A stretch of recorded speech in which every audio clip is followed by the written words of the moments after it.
Hey there. In this video, I'm going to demonstrate what happens if you are using images and you have not provided either alt text or an ARIA label. So I have these two buttons, and you can imagine that they are, like or dislike buttons. It's, just a silly example. So if I'm a sighted user, I can, pretty clearly tell which one is like and dislike, and I can click it. And just for testing purposes, it shows an alert. And if that's all you think about, then okay.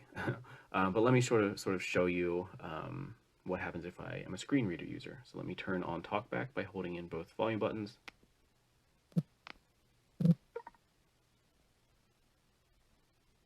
TalkBack on. ARIA label example. Heading 1. Okay, so I have enabled TalkBack, and let me swipe right to sort of navigate around. Click the like or dislike button. And I'm going to swipe around one more time to select that first button. Thumbs up _1F44D. Button. Double tap to activate. And you could hear that by default it read out the file name. In this case, the file name happens to be thumbs up, whatever, some numbers or whatever. So you can maybe guess at what it is, but very often your file names will be completely meaningless. So let me swipe right again.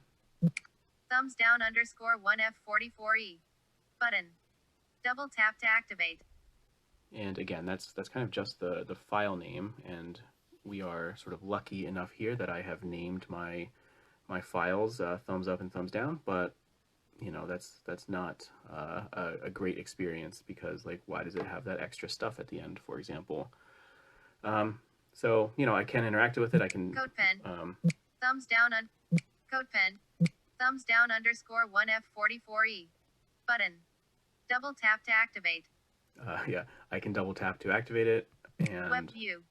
An embedded page at cdpn.io says home button.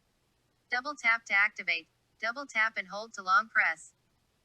And okay, I can interact with it, but okay. Home button. Double tap to code pen buttons with the experience is pretty suboptimal. So one more time, just to kind of show it one more time, I'm going to click one of the buttons. Thumbs down _1F44E. Button. Double tap to activate.